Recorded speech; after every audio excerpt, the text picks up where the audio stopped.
Bueno, pues vamos a empezar. Buenas tardes a todas y a todos. El día de hoy vamos a estar platicando, es un tiempo muy breve, pero bueno, ya como les comentaba el maestro Cristian, posteriormente se dará inicio a un curso como mucho más amplio al respecto. Hoy vamos a hablar de manera como muy concreta sobre las secuelas psicológicas de la tortura. Y para esto vamos a abordarlo como en ciertas partes, ¿no?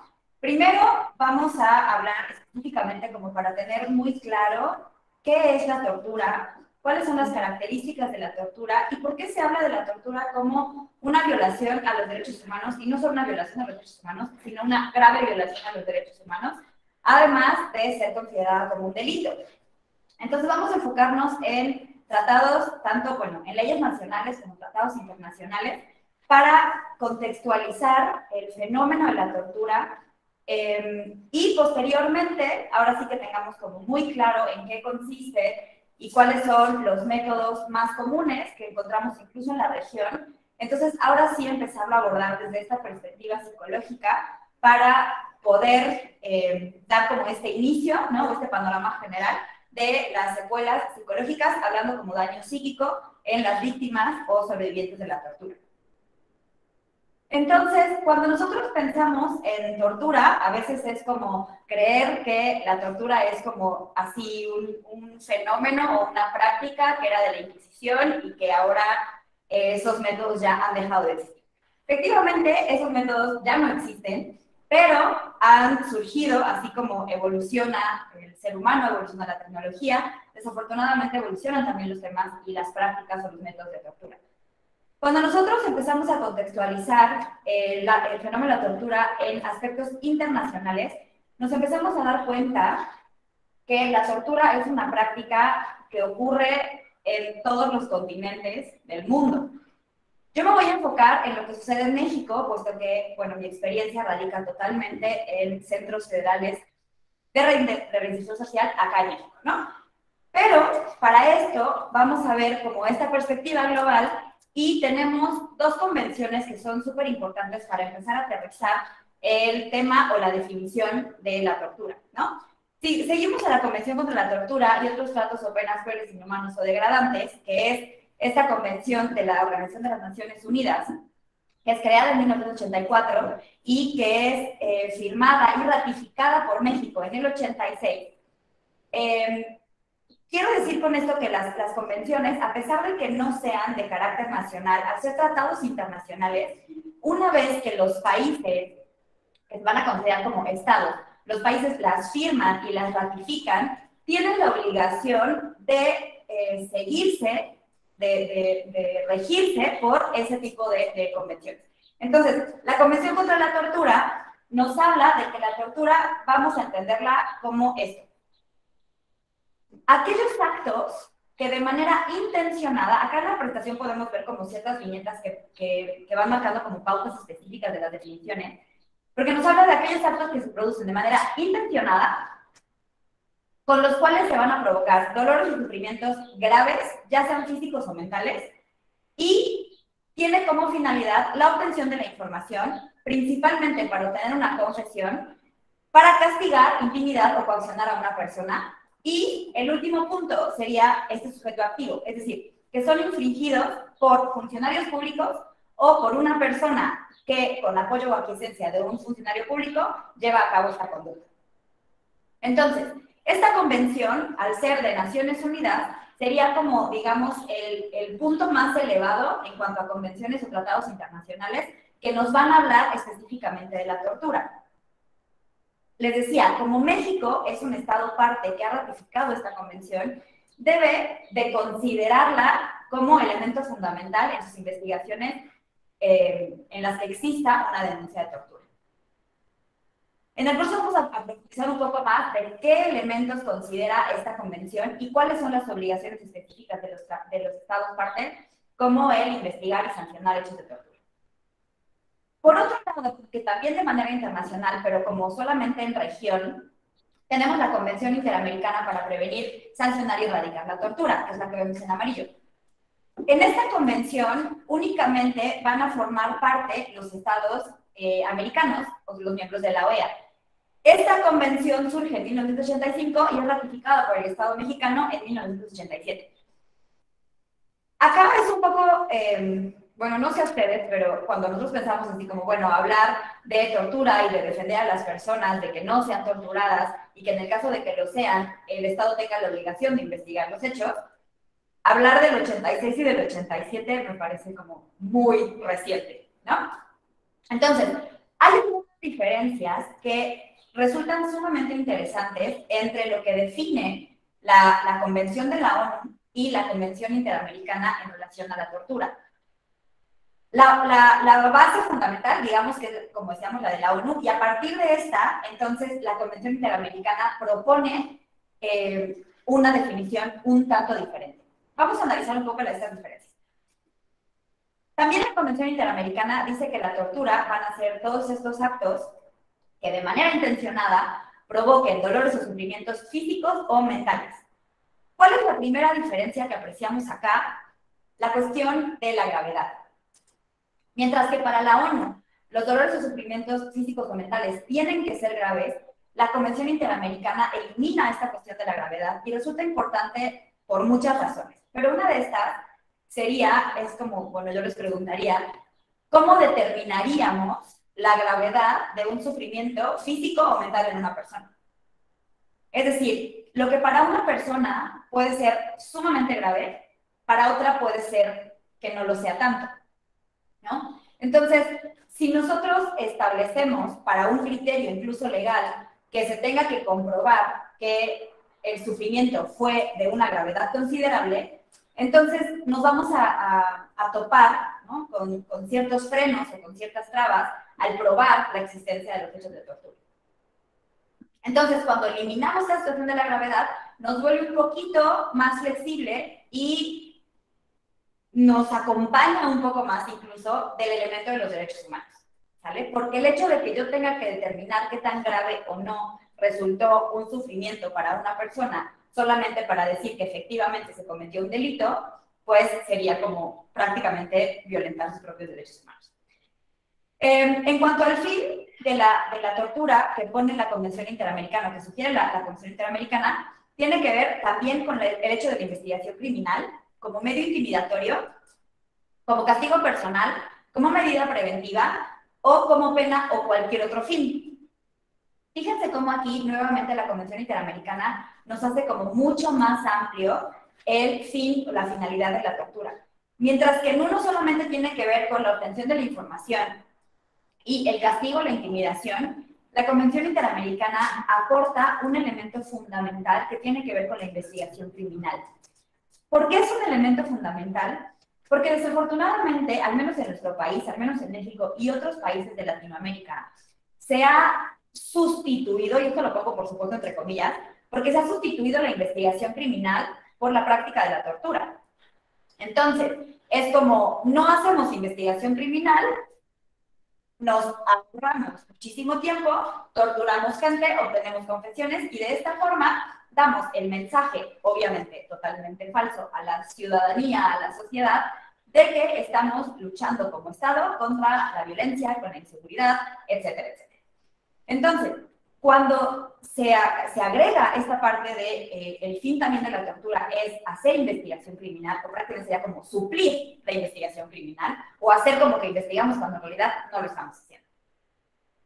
Y además, se agrega esta cuestión como de la pena, ¿no? La pena o cualquier otro fin. Si bien esta frase de cualquier otro fin pues nos deja como N cantidad de puertas abiertas, también nos ayuda a tratar de encuadrar diferentes hechos que pudieran ser como más difícilmente encuadrados en la tortura y que aún así pudieran ser considerados como tal.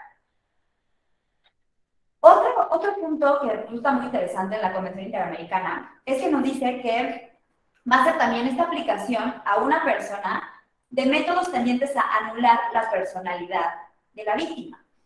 Cuando pensamos en anular la personalidad, tendríamos que entender como, bueno, ¿qué va a ser la personalidad? Como todos estos rasgos, ¿no?, que nos definen como personas, que nos hacen únicos, que nos generan nuestros comportamientos, nuestros pensamientos, ideas, etc. Entonces, cuando los métodos de tortura o cuando las prácticas de la tortura son tendientes a anular la personalidad del sujeto o disminuir su capacidad física y mental, están haciendo que la persona prácticamente quede desestructurada de lo que solía ser o de lo que sería como de manera general a alguien que es no otra persona en el sentido estricto, sino una persona que carece de las capacidades o las habilidades básicas que posee de manera regular, ya sea para defenderse o para generar procesos cognitivos, por ejemplo, el pensamiento, atención, memoria, etc. Entonces, cuando estas prácticas anulan la personalidad de la víctima, aunque no causen dolores o sufrimientos, también pueden ser considerados como tortura. En cuanto a las personas que cometen el delito de tortura, también vamos a hablar en la Convención Interamericana de los funcionarios públicos o personas con instigación de los funcionarios. Esto a lo que nos lleva es que, como les decía hace un ratito, la tortura se va a entender como violación a derechos humanos y en este caso, además, se va a considerar entonces como un crimen, pero es un crimen de Estado. Entonces, nuestra ley, que ahorita voy a pasar a ella, también habla del delito de la tortura cometido por particulares y de repente queda un poco lugar a dudas porque suelen preguntar como de, bueno, pero por ejemplo, si secuestraron a alguien y los secuestradores tuvieron como actos violentos con la víctima, ¿pudieran ser considerados tortura? Y entonces de manera mediática se consideraría que sí, ¿no? O sea, que tienen la víctima una huella o secuelas de tortura física, por ejemplo. Pero en realidad, cuando nosotros hablamos de la práctica de la tortura, estamos hablando de la responsabilidad del Estado ante su práctica, ante incluso la perpetuación de esta práctica.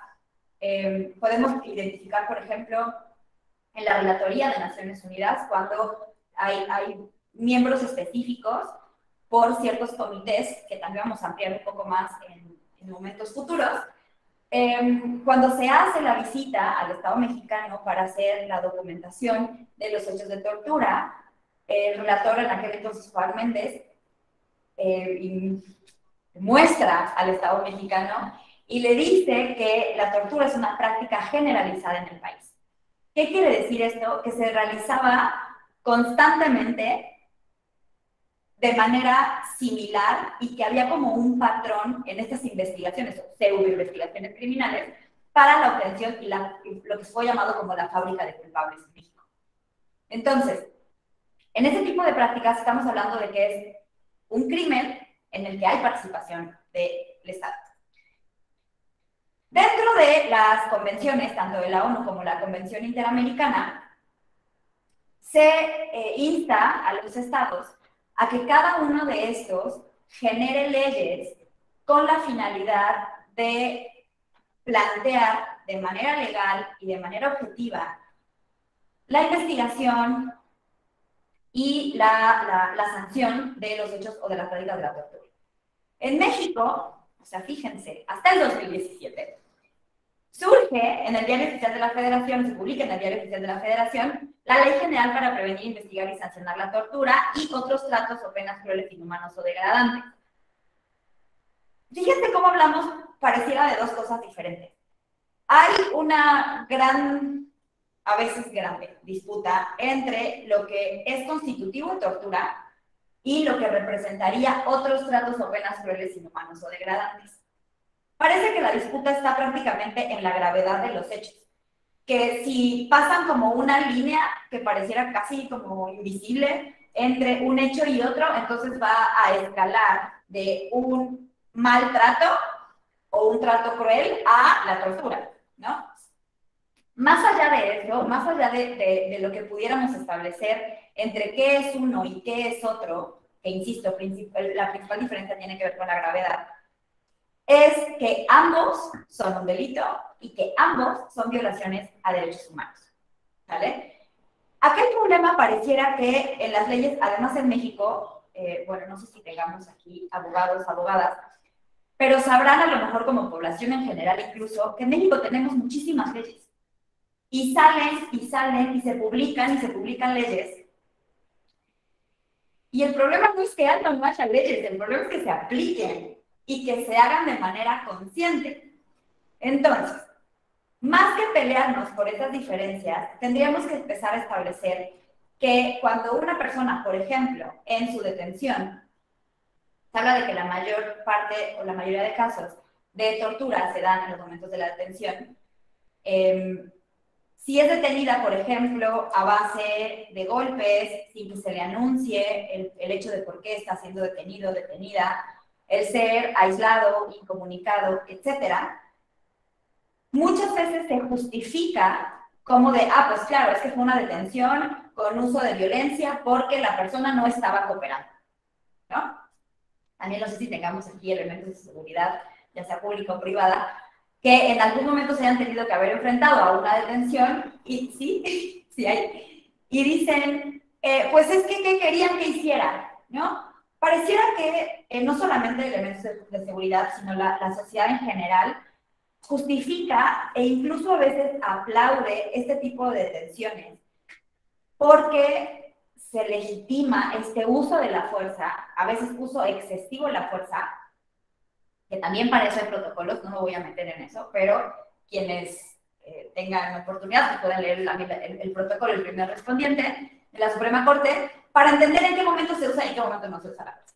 Y además, una cosa es la detención con uso necesario de la fuerza y otra es una vez que el sujeto ya está detenido y está reducido, digamos, en su movilidad, en su posibilidad de escapar y demás, que se practiquen este tipo de hechos, otra vez, con la finalidad y con toda la intención de provocar un dolor.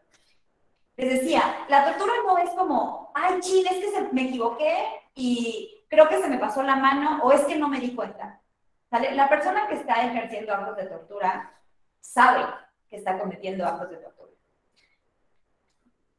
No me quiero tampoco arriesgar a decir y con toda la voluntad y el deseo psíquico de llevarlo a cabo, pero también si nos vamos a otra parte, incluso he platicado con algunos elementos de seguridad que me dicen, pues es que recibo órdenes, ¿no? Entonces, recuerden, ¿por qué? Porque es el funcionario público. Y claro, no es que solamente sea el policía, ya sea municipal, estatal, federal, quien toma esta decisión, sino que efectivamente vienen de órdenes muchísimo más arriba que a veces ni siquiera nos podríamos imaginar. Que sí nos podemos imaginar, pero bueno, luego platicaremos también de eso, antes de que sea vetada en la primera charla. Entonces, bueno, a partir de esto, les decía, surge en México esta ley general para prevenir, investigar y sancionar la tortura y otros plazos penales nuevos o degradantes. Y aquí solamente resalto 4 puntos. Evidentemente la ley es mucho más amplia que esto, pero bueno, no es un curso de la ley. Pero básicamente lo que nos aporta esta ley, en la cual se debe basar, chequen, es una ley general, por lo tanto, aplica para todos los estados de la República, a nivel federal. Y lo que nos exige y demanda esta ley es, 1, la prohibición absoluta de la tortura.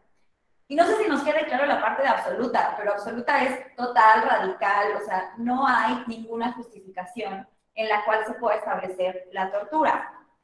El derecho internacional de los derechos humanos incluso nos habla de esta prohibición absoluta de la tortura, en la que nos dice que ninguna persona podrá ser sometida a hechos de tortura o a actos de tortura, independientemente de las condiciones en las que se encuentre en su país o independientemente de las condiciones en las que se encuentre la persona. ¿Qué es esto? Ni en guerra, ni en lucha del terrorismo, ni en la lucha contra el narcotráfico. Y menciono esta última porque precisamente, como un dato interesante, paréntesis, es que cuando en México estaba este sexenio de la lucha contra el narcotráfico, se incrementaron radicalmente el número de detenciones a nivel federal de personas acusadas o vinculadas, evidentemente, al crimen organizado, que fueron torturadas para mostrar que esta guerra estaba siendo sumamente fructífera. Entonces, cuando se empiezan a destapar este tipo de datos y del número impresionante de personas que eran torturadas, pues claro que se quiere como justificar nuevamente y decir, bueno, pero es que son las peores personas del mundo, era el capo de capos, era el sicario, era el narcotraficante más peligroso del mundo, o al menos de México, y entonces es como si se quisiera tapar esa violación, argumentando qué clase de persona era la víctima o sobreviviente de la tortura. Entonces, cuando hablamos de prohibición absoluta, nos indicaría que ni en esos casos, ni aunque haya una ocupación militar, estaría permitida la tortura, ¿no? Otro punto que nos marca la ley general es que la investigación de la tortura se va a hacer por oficio. Es decir, no requiere que una persona vaya a levantar una denuncia así de, oigan, me torturaron. Basta con que cualquier persona se entere, casi así de oídas, que alguien fue torturado. El Estado tiene la obligación, sí, la obligación de investigar los hechos y evidentemente pues llegar a los responsables, etcétera, etcétera. El tercer punto que resalta mucho esta ley es que el hecho de tortura no prescribe. Es decir, no importa cuánto tiempo haya pasado en los hechos de tortura, se deben de seguir investigando. ¿Por qué hago mención de esto? Porque muchas veces pareciera que también se quiere como olvidar, ¿no? O echarle ahí tierrita para que ya nadie hable de esto. Y te dicen, bueno, pero es que ya los hechos, por ejemplo, pasaron hace 10, 15 años, ¿no? Número uno, lo que te empiezan a decir es, ya no vas a encontrar ninguna secuela. Falso, ¿vale? Psicológicamente, las secuelas permanecen probablemente toda la vida de la persona. Entonces, si se hace una buena investigación forense de la tortura, vamos a encontrar secuelas psicológicas. Ya iré a eso un poquito más adelante. Y por la parte médica, claro, no le vas a encontrar ya el moretón o el corte a la piel, etcétera, etcétera. Pero sí hay formas también de identificar secuelas físicas o médicas, aunque hayan transcurrido años, ¿no? Y otro punto que nos marca la ley es que la persona que haya cometido actos de tortura, que se compruebe que ha cometido ese tipo de actos, se le eliminan los beneficios, indultos y amnistías, ¿vale? Es decir, es un delito sumamente grave. Por lo tanto, no gozará de posibles beneficios ni de liberación anticipada como otro tipo de beneficios legales, ¿no? En este caso, lo que se va a entender como tortura o la definición que nos da de tortura la ley general aparece en el artículo 24 para los funcionarios públicos y en el artículo 25 para los particulares. En el artículo 24 nos dice que va a cometer el hecho o el delito de tortura el funcionario público que causa dolor o sufrimiento, anule la personalidad, capacidad física o psicológica y realice procedimientos médicos o científicos sin la autorización de la persona, ¿vale? Fíjense cómo acá está muy apegada a la definición que nos daba la Convención Interamericana, ¿sale? Porque nos habla de los dolores o sufrimientos, no nos marca específicamente la gravedad, nos habla de la anulación de la personalidad, de esta capacidad física o psicológica a pesar de que no causó un dolor o sufrimiento grave, y además la realización de procedimientos médicos o científicos. Por ejemplo, hay personas a las que se les suministran medicamentos sin siquiera preguntarles, ¿no? Si son alérgicos a alguna sustancia o se les practican intervenciones de cualquier tipo como experimentos o con el simple deseo de provocar estos dolores o sufrimientos, ¿no? Y en el caso del 25, les decía, habla de los particulares, pero nuevamente se hace mención, que es bien importante, con el apoyo, conocimiento o aquiescencia del funcionario público, ¿sale? En cualquiera de los grados de participación que se hablan en el artículo anterior, ¿no? O sea, que causen dolores o sufrimientos, etc. Acá, sí, bueno, es un párrafo más grande, pero me resulta muy importante. Esta es una cita textual de Klaus Roxin, que es un jurista alemán, que habla precisamente de la tortura. Tiene una publicación que se llama ¿Es posible justificar la tortura? O puede llegar a justificarse la tortura. Ajá. Y precisamente nos habla de en qué momentos se dan hechos de tortura, por qué hay estados que están como envueltos o mucho más relacionados con este tipo de prácticas, y nos habla de que si bien el objetivo, como las definiciones que hemos dado de la tortura, tienen que ver con provocar dolores, sufrimientos, etcétera, nos habla Roxin de un objetivo que es como mucho más íntimo. Y nos dice que no es solo la eliminación física del sujeto al que se somete a la tortura, sino que lo que se quiere realizar con este acto es reducir al torturado a la más inferior posición. Tiene que ver mucho con esto que decíamos de el anular la personalidad, del desestructurar totalmente a la persona y negarle la posibilidad de reconocimiento, ¿sale? Adentrarse además en su intimidad para que construya una verdad que no es la suya, sino la de su verdugo. Es decir, cuando nosotros desestructuramos de tal manera a una persona, a partir de los métodos que voy a comentar a continuación, la volvemos totalmente vulnerable ante toma de decisiones que de otra manera no podría tomar. Por ejemplo, en la práctica, cuando se hacen este tipo de entrevistas con sobrevivientes de la tortura, la mayoría de las veces se identifica que, por ejemplo, cuando se obtuvo una confesión o la firma de una declaración previamente armada, por supuesto, sin que se les diera la posibilidad de leerla, y se les pregunta por qué es que llegaron a firmar, muchas veces no es específicamente por el dolor físico que ya sea insoportable, que sí lo es, pero además entendamos que dentro del proceso de la tortura, cuando este es por un periodo sumamente prolongado, llega a haber incluso lo que conocemos en psicología como una despersonalización.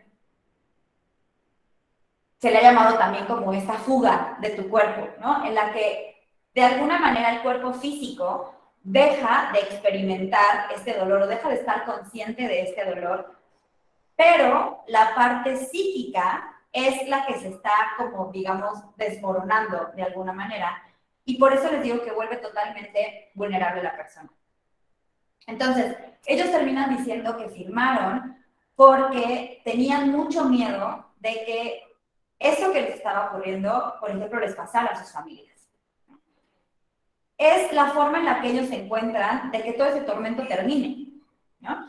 Entonces, en este objetivo íntimo, por eso hablamos de que se construya una verdad que no es la suya, sino la de su verdugo, y nos habla de que la intención no es la de agredir el cuerpo como tal de la persona, sino utilizarlo como un instrumento. Es decir, el cuerpo físico solo sirve para recibir el dolor, ¿no? Y para ingresar a esa frontera del sujeto, que es totalmente inmaterial o imperceptible, que es lo que conocemos como el fuero interno, para perseguir una conducta determinada que vulnere el sustento de la lealtad del ser humano que la sufre.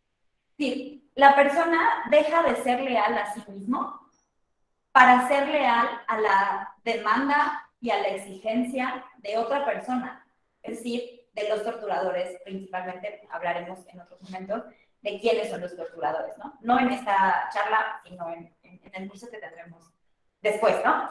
Entonces, cuando hablamos de todos estos actos que están desestructurando a la persona, que le están volviendo mucho más vulnerable, que están anulando su personalidad, hablamos de los tipos de tortura, ¿no? De manera general, y sí, sumamente general, hablamos de dos tipos de tortura, pero pareciera que se pudieran como clasificar así de manera como muy apartada, pero en realidad no solamente son los tipos, sino que dentro de esta perspectiva hablamos como en un entretejido de las causas y de las consecuencias. Es decir, una tortura psicológica es causa, pero también es consecuencia, ¿no? Entonces, acá en estos cuadritos, en los cuadritos verdes tenemos la tortura física, que estoy mencionando solamente unos métodos como muy específicos, pero la verdad es que hay muchos más. Yo les menciono aquí al menos los que, o con los que yo en la práctica me he topado más seguido, ¿no? ¿Cuáles serían los métodos de tortura física más comunes? De entrada, los golpes. Y con los golpes sucede algo bien interesante, porque generalmente se comienza con esto, es la forma en la que se empieza a reducir a la persona, ¿no? Cuando alguien de repente, de la nada, empieza a golpearte, pues claro, tú caes como en esta confusión, no sabes qué está pasando, además se genera el dolor físico, la angustia, etcétera, etcétera. Los golpes pueden ser tan variados como se les pueda ocurrir, ¿no? Pueden ser golpes con las manos, golpes con los puños, con armas, patadas, etcétera, etcétera. Y en diferentes partes del cuerpo, por supuesto. Otros de los métodos que se ocupan mucho es la asfixia y el ahogamiento. La asfixia y el ahogamiento, que por ejemplo la asfixia se da principalmente con bolsas plásticas. Y el ahogamiento, hay dos formas más comunes. Una que es la conocida como el submarino, en la que lo hemos visto incluso en películas, en las que se sumerge a la persona en un recipiente con agua, o el chifón o el semiahogamiento, en el que es como la imagen que nos puesto en la portada, en la que se le pone a una persona cubriéndole nariz y boca con un trapo o alguna tela y se le va echando agua de manera, pues como si echaran en una jarrita, ¿no? Y eso pues evidentemente produce que el agua ingrese por los orificios nasales y bucales, mientras además suelen ser golpeados en el estómago para que toda esa agua realmente les ingrese al cuerpo. Entonces, estos dos métodos pueden ser combinados. Perdón el sarcasmo que voy a utilizar, pero dependerá de la creatividad del torturador. Y otra es, por ejemplo, una vez que los cuerpos suelen estar mojados, complementan con descargas eléctricas. Entonces, hay otros, les repito, como varios métodos físicos que provocan estos dolores en el cuerpo como tal, que las prácticas también, les decía, van evolucionando. Por ejemplo, cuando entra en vigor lo que no entiendo por qué, pero se sigue llamando un nuevo sistema de justicia, que digo, de nuevo ya no tiene casi nada, ¿no? Pero cuando entra el sistema acusatorio, en el que realmente las audiencias pues, son públicas, existe la presencia de un juez, etcétera, etcétera, a mí me decían, bueno, pero es que entonces cuando entre este sistema, o ahora que haya este sistema, porque ahora ya que está completo este sistema, y así dependiendo del tiempo, ya no hay tortura, o ya no va a haber tortura, porque inmediatamente se va a presentar a la persona ante un juez, y entonces ahí va a poder decir, y no van a poder presentarlo todo golpeado como antes que se presentaba ante el Ministerio Público, que también tenemos casos en los que los mismos ministerios públicos presenciaban o facilitaban los hechos de tortura. Y la realidad es que los métodos van cambiando, ¿no? Se trata de no dejar marcas, se trata de no dejar lesiones. Hay una práctica muy común en la que envuelven a las personas en cobijas, los hacen como un rollito, como un taquito, y así los golpean. Entonces, pues claro, al momento de que no se toca directamente la piel con nada, pues no se dejan estas marcas, ¿no? Pero eso no implica que no se esté generando un daño, ¿no? O por el contrario, se incrementan los métodos psicológicos de la tortura. Si bien los métodos psicológicos pudieran ser menos, digamos, si los tuviéramos que enumerar, por ejemplo, encontraríamos las amenazas, las humillaciones, los insultos. Los insultos son, así como lo más común y cotidiano en este tipo de detenciones, obviamente la detención con groserías, con ofensas, que algo muy curioso, por ejemplo, es que muchas veces a las personas incluso les da vergüenza repetirlas, ¿no? Las humillaciones que tienen que ver, por ejemplo, con su tipo de cuerpo, con su tamaño, con su raza, color, tipo de cabello, o sea, cualquier cosa que puedan encontrar como para ser utilizada puede llegar a ser empleada como tortura psicológica, ¿no? Otro tipo de tortura, por ejemplo, sería la tortura sexual, que entra un poco como en subcategoría de la tortura física, pero también en la tortura psicológica. En el caso de México, por ejemplo, tenemos una, pues no tan reciente, pero sí un poco sentencia de la Corte Interamericana, que son las mujeres víctimas de tortura de Atenco, ¿no? En la que recientemente sentencian al Estado mexicano, haciéndole saber que efectivamente se cometieron estos hechos y se determina como tal la práctica de la tortura sexual, ¿no? Y el punto es que la tortura sexual no solamente aplica contra las mujeres, sino contra los hombres. Pero lo que resulta sumamente alarmante es el índice y el porcentaje, pues, de mujeres detenidas que sufrieron tortura sexual, ¿no? Eso también lo podríamos abordar en otros momentos como para profundizar un poco más de esto, ¿no? Y bueno, ya que creo que hemos centrado como en esta ya contextualización como muy clara o podríamos tener muy claro hasta ahora qué es lo que compone la tortura, qué características tiene, qué maneras tiene de manifestarse. Pues bueno, vamos ahora sí, ya para ir cerrando y entrar a esta ronda de preguntas también, con la parte de las secuelas. Cuando hablamos de secuelas psicológicas, evidentemente, de manera como muy técnica, tal vez, estaríamos hablando prácticamente de lo que en psicología forense se conocería como el daño psíquico, ¿no? Que tiene que ver con lesiones psíquicas y con secuelas emocionales. Las lesiones psíquicas tienen que ver con, ya sea en procesos cognitivos, en procesos como tal clínicos, de orientación, estado mental, etcétera, que aparecen en el primer momento y no tienen una duración de más de 2 años, ¿vale? Mientras que las secuelas emocionales, estamos hablando ya de efectos psicológicos que tienen una duración mayor, como decía, a estos 2 años, pero que además han afectado de manera profunda incluso la personalidad o han llegado a modificar o a reestructurar la personalidad del sujeto. ¿A qué voy con esto? Que una persona que tenía como rasgos centrales ciertas características, ahora las ha perdido o incluso las ha modificado de un extremo a otro, ¿no?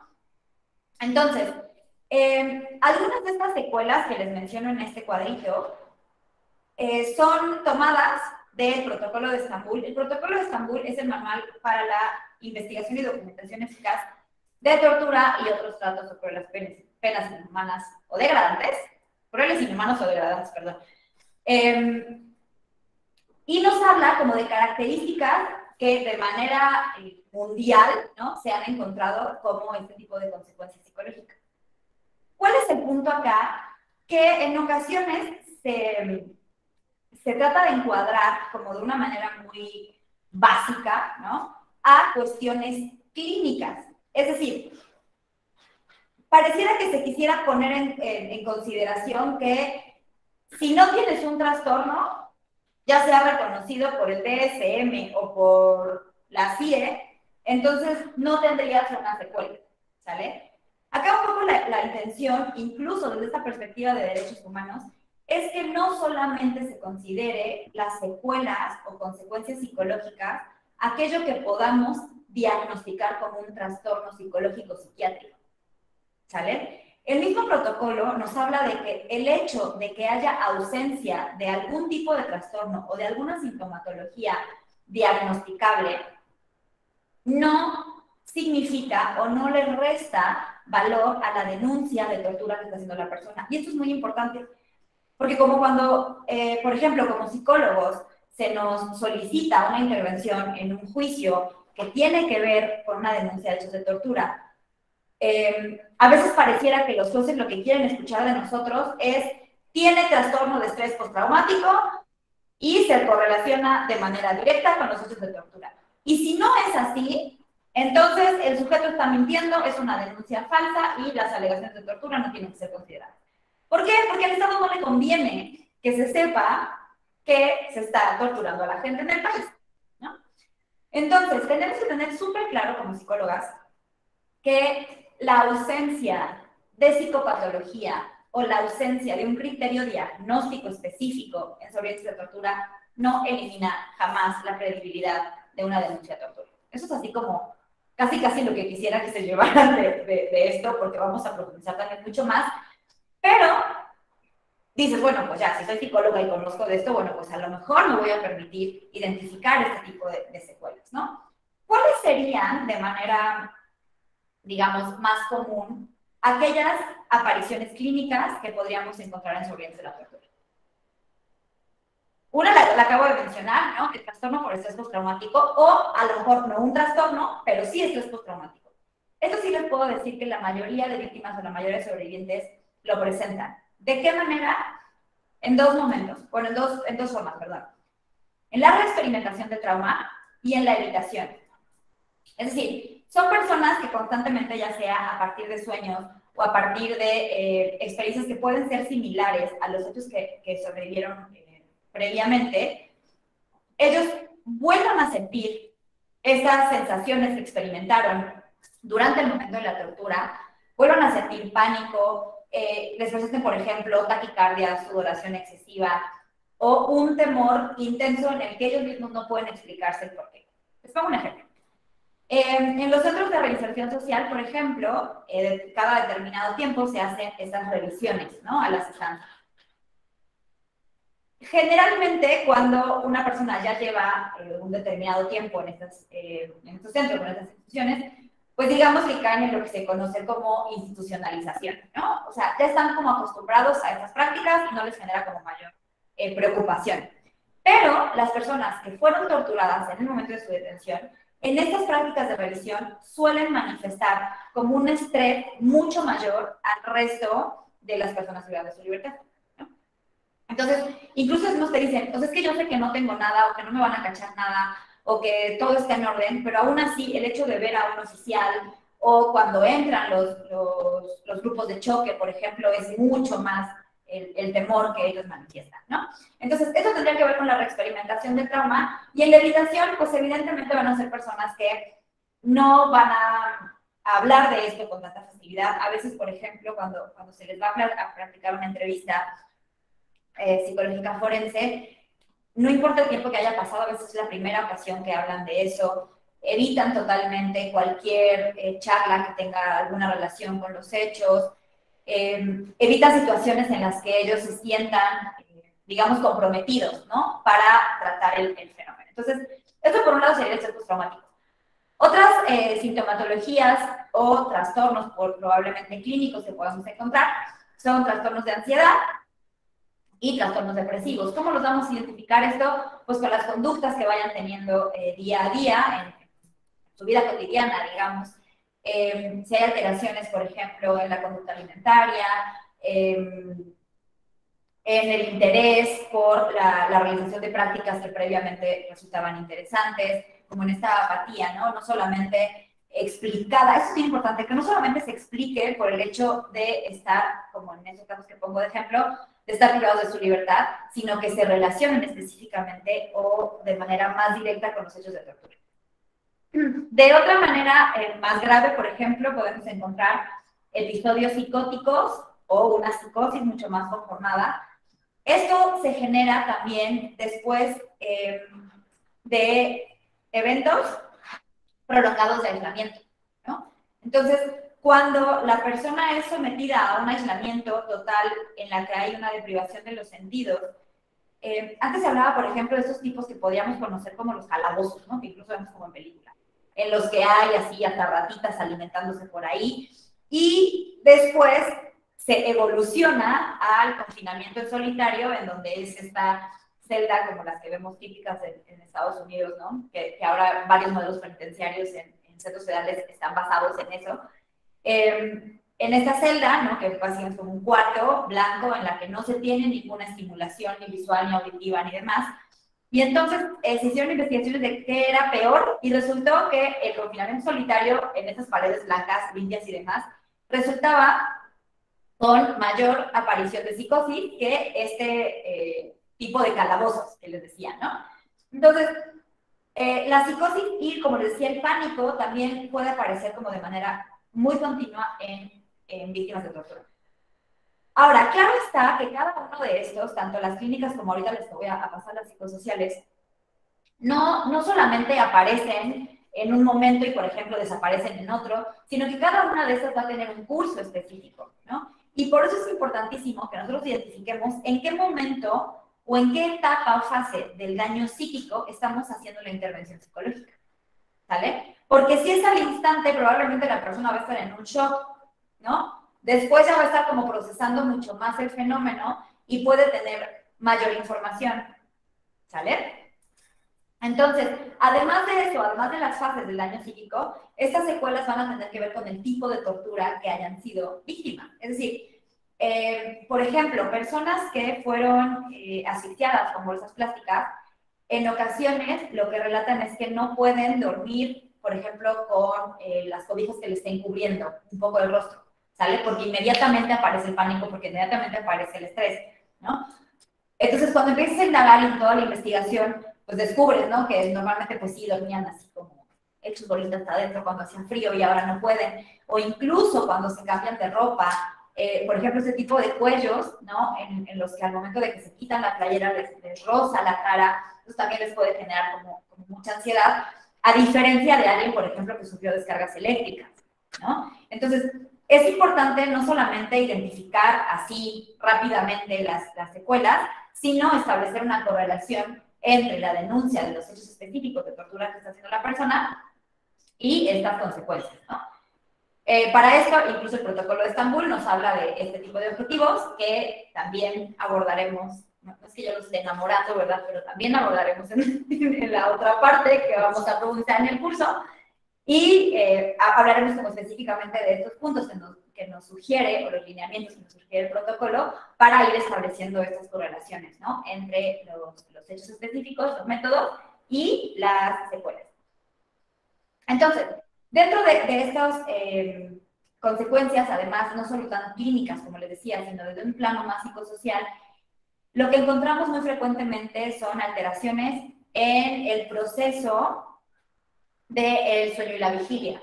Es decir, personas que, por ejemplo, les cuesta mucho conciliar el sueño, que se despiertan constantemente en las noches, que a lo mejor pueden dormir un par de horas seguidas, pero despiertan y no sienten que descansaron, con terrores nocturnos, con esa situación de despertarse de manera muy abrupta en la noche.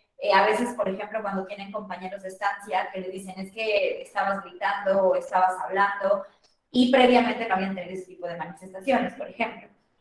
En aspectos cognitivos identificamos mucho la alteración principalmente en dos aspectos, que sería la memoria y la atención o la concentración. Por ejemplo, si les gusta leer y van leyendo un párrafo y ya se les fue la onda y de repente tienen que volver, o están en una plática y otra vez como que se pierde su atención de manera muy, muy fácil, ¿no? Pierden la atención de manera muy, muy veloz. Ahora, esto es importante también identificar con los métodos. Por ejemplo, el método de ahogamiento o el submarino que les decía, en el que incorpora, bueno, meten la cabeza en un tambo de agua o en un recipiente con agua, puede ocasionar alteraciones de oxigenación cerebral. Entonces, esto puede dañar también las funciones cognitivas. Entonces, si tú estás identificando que tiene o padeció, te describió ese método de tortura y ahora tiene alteraciones en la memoria, pero ojo, no solo en la memoria de los hechos, porque muchas veces también para restar la credibilidad a las denuncias, te dicen, ah, pues es que no se acuerda, es que no tiene bien, por ejemplo, los datos de las personas que lo detuvieron, o no tiene las características físicas, o no tiene sensación clara del tiempo. Pues no. O sea, claramente que hay pérdida de la memoria de los hechos, porque la persona, por ejemplo, estuvo privada de la visión.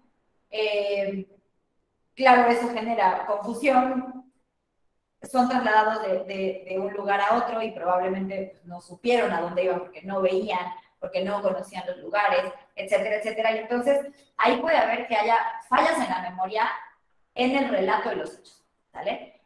A lo que voy también es que hay alteraciones en la memoria posterior a los hechos, o sea, que sean incapaces de recordar elementos como muy básicos, ya sea a corto o a mediano plazo, ¿no?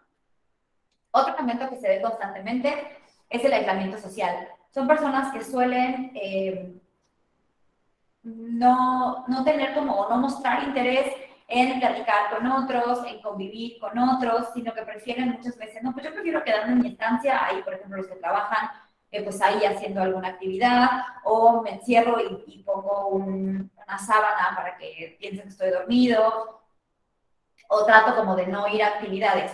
¿Cuál es el problema? Por ejemplo, si son personas privadas de su libertad, cuando se hagan las evaluaciones van a salir totalmente desfavorables porque van a decir que las personas no quieren participar y que no se están involucrando en actividades y eso les resta, digamos, puntos a su reinserción, ¿no? También hablaremos de esto. Lo que yo más les puedo identificar y compartir en mis prácticas es que las personas tienen una desesperanza muy fuerte. ¿Por qué? Porque desde el momento en que se dan los hechos de tortura, se les da como esta posibilidad de tú no vas a poder hacer nada, nada depende de ti y tú no puedes hacer nada para mejorar tu situación, ¿no? Es como tu vida está en nuestras manos y tú no tienes ningún derecho ni ninguna posibilidad de salir de esta, ¿no? Entonces, como estos hechos se van repitiendo con esta situación de la reexperimentación, lo que sucede es que la persona pierde toda la esperanza de salir de esa nuevamente, ¿no? Vemos también irritabilidad, ¿no? Personas que reaccionan o son como mucho más reactivas de manera mucho más rápida, y la hipervigilancia, ¿no? Son personas que constantemente están como, no quiero llamarles así en el sentido estricto como paranoicas, pero que sí están constantemente como atentas a qué está pasando, con este temor, ¿no? De que algo pudiera llegar a ocurrirles nuevamente, y conflictos con la autoridad. Y con conflictos con la autoridad no me refiero a que se vayan a pelear, por ejemplo, con custodios o así, sino que tienen como un recelo, ¿no? Ante la autoridad, en el que sí pueden seguir las normas de manera regular, pero precisamente por esto, porque es como un temor a contradecir a aquello que además les marcó de esa manera, y siguen las normas, siguen las reglas sin cuestionárselas, sin preguntarse por qué y demás, pero con mucho recelo, ¿no? Hay personas que, esto sí no podría decirlo como de manera general, porque me he encontrado como los dos opuestos, ¿no? Como con un resentimiento muy fuerte, y otras que por el contrario tienen como esta justificación, ¿no? De decir, bueno, es que era su trabajo, bueno, yo entiendo, algunos tienen explicaciones incluso religiosas, etcétera, etcétera, pero de manera como muy general, para dejarlos con ganas también de conocer un poquito más sobre el tema, pues estas serían como las secuelas que yo he identificado más. Les decía, también son mencionadas algunas en el protocolo de Estambul, y otras pues son como de mi cosecha, ¿no? Para compartirles. Entonces, bueno, esta imagen de Stop Torture tiene que ver con algunas investigaciones de Amnistía Internacional que hace, pues promoviendo la idea de parar los hechos de tortura, de instar a cada uno de los estados a que se haga responsable de esos hechos de tortura, a que dejen de negar los hechos que claramente ocurren. Otro punto que vamos a trabajar es algunas estadísticas que hace la ENCOL, que es la Encuesta Nacional de Personas Privadas de su Libertad, que publicaron, bueno, la más reciente es del año 2021, en la que nos habla de bajo qué condiciones se hacen las detenciones en México, el porcentaje de personas que alega haber sido golpeada durante su detención, y cómo a partir ya de datos duros, el Estado no puede seguir fingiendo que estos hechos no ocurren y que son invenciones de organizaciones de derechos humanos, ¿no? Entonces, bueno, pues muchas gracias por su atención. Yo acá les dejo el contacto, y bueno, de todas maneras, acá con el equipo Eureka pueden contactar lo que necesiten, y estaremos al menos también de sus preguntas. Vamos a abrir ese espacio para tratar de ir resolviendo. Pues me pongo aquí al lado de ti para presentarme. Bueno, ya me conocen, pero algunos. Ya eres famoso. No, nos vemos. Mucho gusto que estén aquí en esta conferencia. Honestamente, creo que no me veo, pero aquí ando. No, sin ningún problema. Sí me gustaría comenzar con la sesión de preguntas y respuestas. Yo creo que es un tema que se presta para muchas cosas, y a mí sí me gustaría abrir la pregunta particular sobre el tema de tortura con algo que está ocurriendo coyunturalmente, creo que en América Latina, particularmente en El Salvador. Ajá. Es visto y difundido por diferentes medios de comunicación, por redes de derechos humanos, por organizaciones de los derechos humanos, por organizaciones internacionales de diferente índole, lo que ocurre en El Salvador: las detenciones arbitrarias, la persecución contra grupos llamados mareros o pandilleros, incluso un estado de excepción, y esta parte de las penas, inclusive bajo el principio de, bajo varios principios de derechos humanos, de proporcionalidad de la pena, se consideran pues excesivas, ¿no? Por ejemplo, si perteneces a un grupo marero, ya por esa razón tienes 30 años de prisión ganados. Entonces, la tortura se está dando en diferentes sentidos, pero es la forma en que el gobierno de El Salvador está emprendiendo una batalla que inclusive bajó la tasa de homicidios de 40 a 0, de 40 diarios a 0 en los últimos 15 días y la detención de más de 13,000 pandilleros en los últimos 15 días. Pero hay una reducción de la tasa de homicidios por parte de estos grupos. ¿Qué se opina respecto a estas políticas? Perdón, es lo que dejo y sigo comentando. Pues bueno, es que, a ver, podemos pensar que efectivamente está funcionando, ¿no? Prácticamente es como decir, esto funciona, y entonces al Estado nuevamente le conviene. Y te digo, ese dato no lo tenía, de 40 a 0 me parece, wow, o sea, es casi magia, ¿no? Pero fíjate que entonces si le vendemos a la sociedad, no solamente a El Salvador, sino a la sociedad de Latinoamérica, que la forma en la que se está enfrentando a estas personas, a estas pandillas, a estos delincuentes, porque, claro, esta etiqueta, ¿no?, que se les pone, también ayuda a justificar el hecho, otra vez, no significa que no se estén violentando sus derechos humanos. O sea, ¿de qué manera se están haciendo las detenciones? ¿De qué manera está haciendo la persecución contra ese tipo de personas? Y a mí lo que me preocupa mucho siempre de esto es lo que te decía, es esta justificación de los hechos como en pro o a favor de una seguridad nacional, ¿no?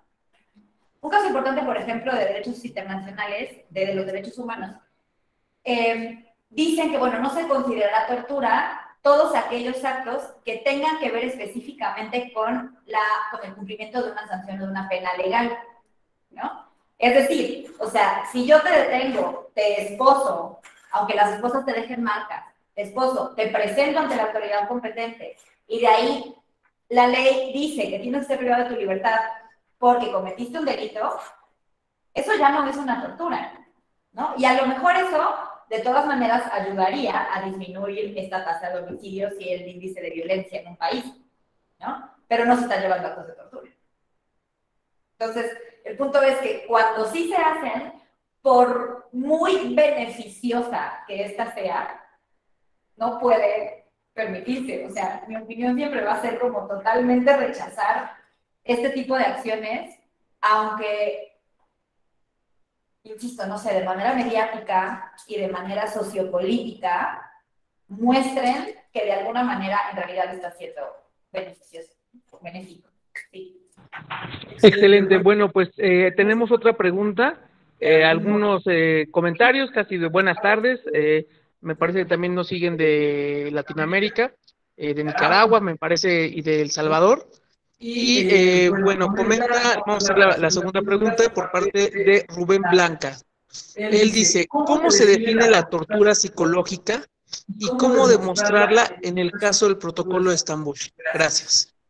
Bueno, la tortura psicológica tendría que ver de manera como muy general de esta forma en la que se va a provocar, ya otra vez ya habíamos dicho, el dolor o sufrimiento, tratando de desestructurar la mente, ¿no? O sea, no se está dañando al cuerpo físico, sino se está dañando a la mente. Por eso hablábamos de que las mayores prácticas de tortura psicológica son las amenazas o las humillaciones, en las que, si bien no se está teniendo un contacto directo con el cuerpo, se está tratando de romper, ¿no?, esta seguridad, se está tratando de disminuir la autoestima de la persona, de desbalancear su autoconcepto y, como decía, ponerlo a merced de la toma de decisiones de otros, ¿no? Y que no sea una característica o una determinación propia, ¿no? ¿Cómo se demuestra en un juicio? Principalmente lo que tenemos es, bueno, una que va a ser la entrevista directamente con la persona que está haciendo la denuncia, y a partir de los hechos que están relatando, se va, como les decía hace ratito, se va como correlacionando, ¿no? Los métodos con las secuelas, los dichos con las prácticas comunes. Es como toda una integración de información, ¿no? También a partir de lo que se pueda leer en la carpeta de investigación, con lo que veamos en los reportes, tanto de las detenciones como de otro tipo de periciales, como otro tipo de entrevistas que se hayan tenido, y entonces se van integrando, ¿no? Se van tejiendo todos esos datos de tal manera en la que nosotros podamos identificar si, por ejemplo, esa secuela de sentirse con o haberse afectado, como les decía, tanto la autoestima como el autoconcepto, están relacionados de alguna manera con la amenaza. Si les decían, por ejemplo, no, pues vamos a desaparecer a tu familia, ¿no? O vamos a matarte. Hubo un caso muy sonado, no ustedes a lo mejor conocerán, estas prácticas de crimen organizado que se les conoce como las narcomantas, ¿no? Y entonces era una zona específica del país donde precisamente en esas últimas semanas se habían encontrado cuerpos con narcomantas, y entonces una de las amenazas que se hacían era que iban a ejecutarlo y a dejar su cuerpo en tal zona con tal imagen para que se llegara a pensar que era además un miembro de determinado cártel. Entonces, en este tipo estamos hablando de tortura psicológica, que además, digamos que es coincidente este tipo de amenazas con los hechos que de por sí estaban sucediendo en ese periodo, en esa región del país, ¿no? Entonces, de esa forma se van tratando de comprobar que sufrió como tal de una tortura psicológica. Y porque les decía, además, las prácticas de tortura psicológica son tanto causa como efecto, ¿no? O sea, hay investigaciones que nos dicen que realmente las amenazas lo que van dejando es como todo este tipo de inseguridades posteriores, y entonces al momento de hacer la evaluación psicológica, pues puedes ir como uniendo, ¿no? Les decía, como tejiendo este tipo de hechos con las consecuencias. Perfecto. Hay otras dos preguntas. La siguiente es por Talía Ramos. Ella pone, buenas noches, maestra Yusel. Soy nicaragüense radicando en México. Me llama la atención, permítanme tanto porque me llama la atención que varios países, incluso que se denominan democráticos, omiten los acuerdos y tratados internacionales, pero desde las revueltas que se han visto desde el 2018 en mi país y se ha visto en los presos políticos, ¿qué opina al respecto? En cuanto a los presos políticos o en cuanto al hecho de que se nieguen las prácticas. Yo creo que se niegan las prácticas de derechos humanos en esos lugares y pues obviamente hay una serie de violaciones a derechos humanos. Es que es bien interesante, ¿no? Es como el hecho de que el país firme o ratifique una convención, como les decía al principio, lo hace responsable de seguir esas prácticas. Entonces pareciera que determinados países, principalmente en Latinoamérica, se cuelgan, perdón por la forma en la que lo voy a decir, pero es como si se colgaran esas medallitas, ¿no? De que estamos formando, somos estados parte de ese tipo de convenciones, pero la realidad es que tras bambalinas, en las prácticas específicas de los estados, no se llevan a cabo. Ahora, ¿qué pasa, por ejemplo, la Comisión Interamericana de Derechos Humanos, ¿no? La Comisión Interamericana de Derechos Humanos lo que va a hacer cuando se dé el conocimiento de un hecho violatorio de derechos es hacer recomendaciones. El problema es que pareciera que tanto en México como en otros países de Latinoamérica, las recomendaciones pues se quedan en eso, ¿no? Así como de, pues gracias por recomendarme, pero de ahí pues no va a pasar a más, ¿no? A diferencia de esto, cuando por ejemplo llega a la Corte Interamericana y la Corte emite una sentencia en contra del país que ha sido investigado por la violación de derechos humanos, se le exige a los estados a que ahora sí tomen acciones, y uno de estos bien importante es la reparación del daño.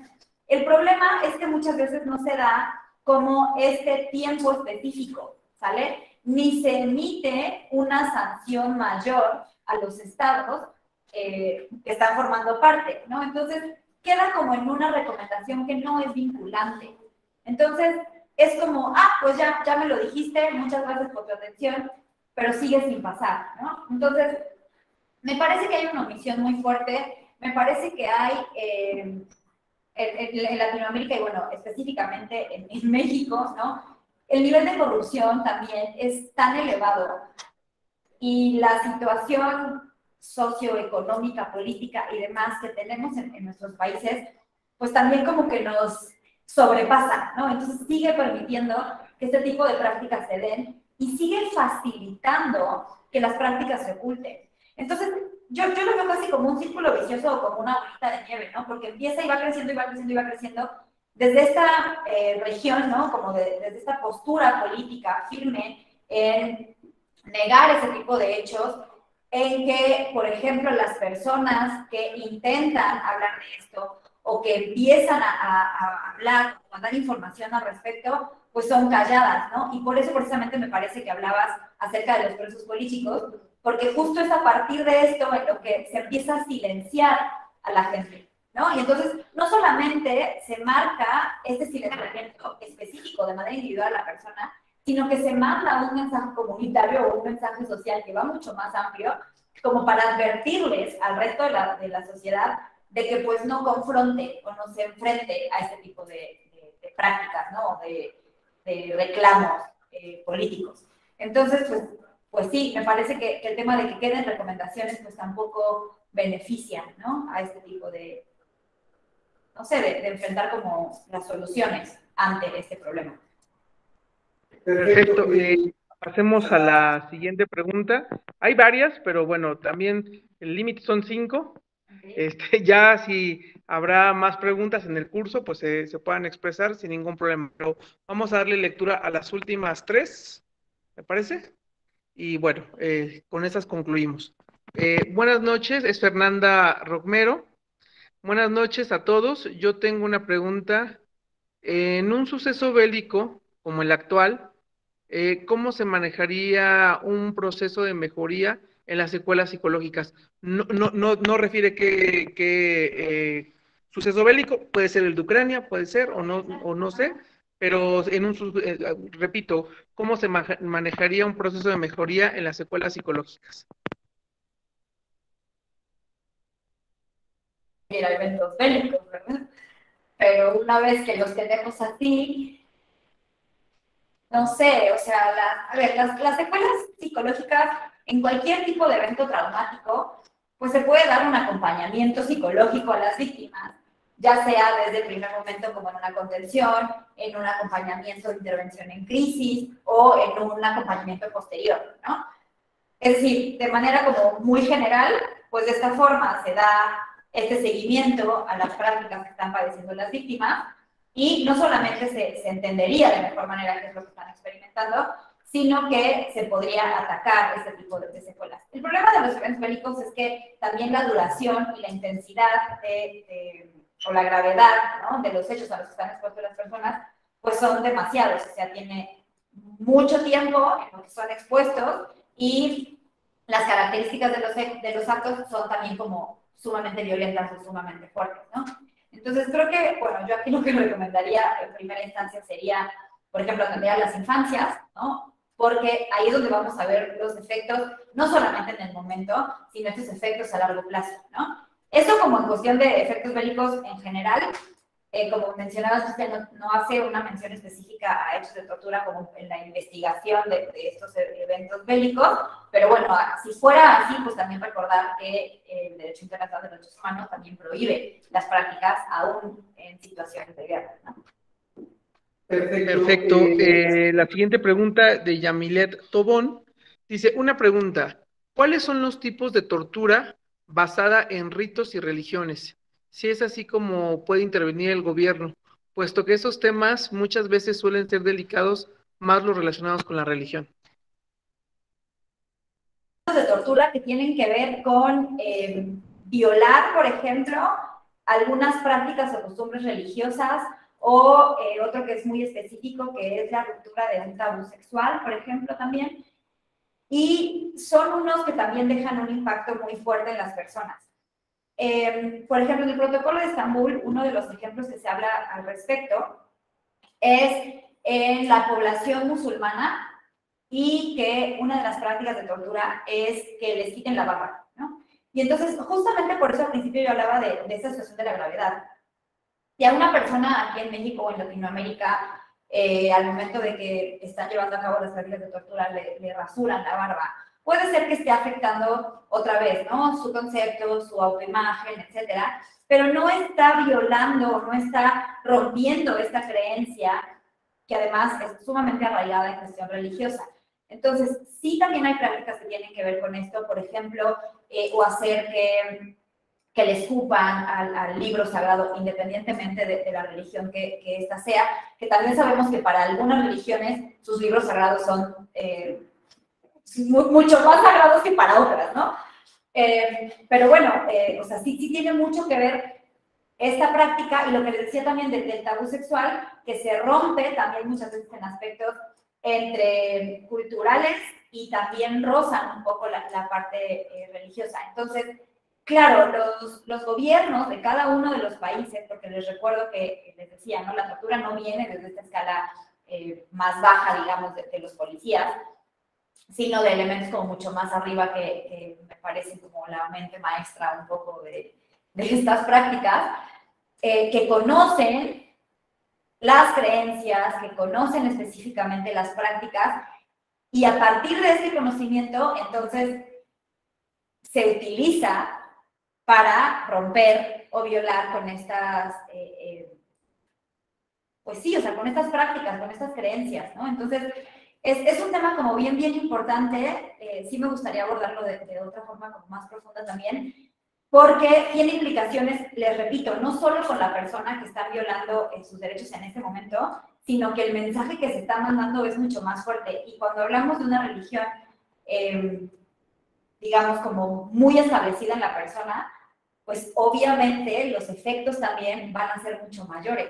Y entonces también en las evaluaciones psicológicas hay que identificar el contexto. Hay una parte que es precisamente el análisis de contexto, en los que ahí vamos a identificar si efectivamente hubo un sufrimiento a causa de una práctica que fuera en contra de sus creencias religiosas, ¿no? Entonces, pues sí, a partir de este conocimiento, los gobiernos pues lo emplean para violar estos derechos. Muy bien, y pasamos a la última pregunta, que es de Melanie Calvillo Ruiz, que comenta, buenas noches, una pregunta, ¿usted considera que un criminólogo debería saber más de este tema y por qué? Sí, lo considero totalmente. Mira, no solo un criminólogo, creo que este tema es algo que debería de saber toda la sociedad civil, ¿no? En algunas encuestas que se hicieron en la última década, la verdad es que no les digo el año porque no lo recuerdo, pero se le preguntaba a la población si ellos tenían miedo de ser detenidos y por qué, ¿no? O sea, no gente que anduviera haciendo acciones ilícitas así, sino cualquier persona en general en el país. Y resultó que un muy elevado porcentaje de personas decían que tenían miedo de ser detenidas, no por el hecho de la detención o de los problemas legales a los que tuvieran que enfrentar, sino a los posibles malos tratos a los que fueran a enfrentarse. Entonces, cuando nosotros sabemos que estas prácticas existen, es, claro, no para entrar en pánico y alarmarnos todos y no salir de nuestra casa porque nos pueden llegar a torturar, pero sí que la gente efectivamente lo sepa, deberían de saberlo. Si nos ponemos como en profesiones, pues bueno, claro, por ejemplo, las prácticas del protocolo tienen que ver con leyes, ¿no? O sea, como con los componentes jurídicos que les corresponderían a abogados y abogadas, a las personas profesionales de la medicina y a psicólogas y psicólogos, ¿no? De entrada, estas tres profesiones tendrían que saberlo perfectamente, pero el criminólogo y la criminóloga sería fundamental que lo supieran, porque a final de cuentas, la tortura es un crimen y tiene los mismos componentes que cualquier crimen y debería de investigarse como cualquier crimen. Tenemos una escena del crimen, tenemos un modus operandi, a veces tenemos firmas de los agresores, tenemos características específicas de los agresores, tenemos características específicas de las víctimas, y entonces, pues claro, básicamente acabo de mencionar 5 elementos que son fundamentales en el estudio criminológico. Entonces, la respuesta por todo esto sería sí, definitivamente los profesionales de la criminología deben empaparse de estos conocimientos, deben profundizar más al respecto, porque al final de cuentas, pues es la investigación de un crimen. Excelente, pues creo que aquí concluimos con la conferencia, la verdad muy interesante, me gustó mucho y creo que también da paso para la construcción del propio curso. Como les hemos dicho, los cursos los estamos estructurando de 4 semanas particularmente, en las cuales se tiene una plataforma educativa, se suben videos recreativos relacionados a los temas, se tienen actividades académicas, se sube bibliografía, se tienen sesiones en línea, haciendo retroalimentación de cada uno de los temas, para que ustedes tengan una profundización respecto a los temas. Entonces, creo que sí es importante que, pues, si les gustó, y yo considero que creo que sí les debe haber gustado la conferencia, pues, se les va a dar algunos descuentos por haber estado con nosotros en la conferencia. Y si les gusta también el tema o les gustó la conferencia, puedan difundir con sus conocidos también para que puedan ingresar.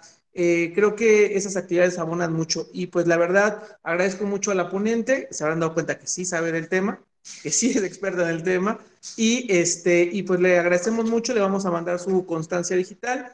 Para quienes pagaron sus constancias, se mandarán el día de hoy aproximadamente a las 12 de la noche a más tardar, y en los que la pagaron en la semana y el día de hoy, se mandarán a más tardar mañana a las 12 del día, para que no haya ningún problema. Y quienes quieran todavía su constancia con valor curricular, pueden realizar el pago a las cuentas que ustedes ya conocen, o si no tienen el conocimiento, se las mandamos, y se les pueda generar su constancia.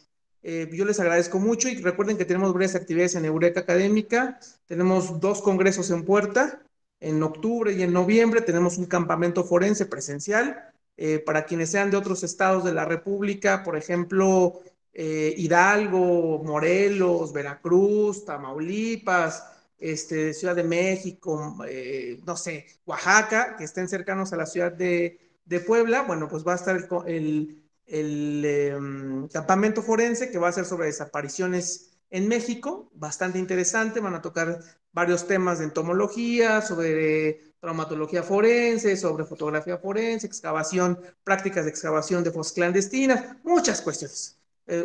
Bienvenidos, y también digan que han estado en las conferencias con nosotros y se les manejará un precio especial. Les agradecemos muchísimo. No sé si gusta despedirse, maestra, para que podamos cerrar, y yo les agradezco mucho.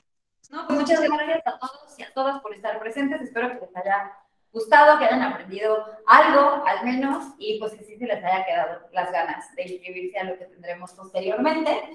Y pues nada, nos estaremos viendo por ahí. También en ese momento ya les recomendaré un montón de bibliografías, se les compartirán textos tanto igual nacionales, internacionales, las convenciones, los protocolos, artículos de divulgación científica, etcétera, etcétera, para que ustedes puedan profundizar más en el tema si es que les interesa. Así que pues muchas gracias. Adiós.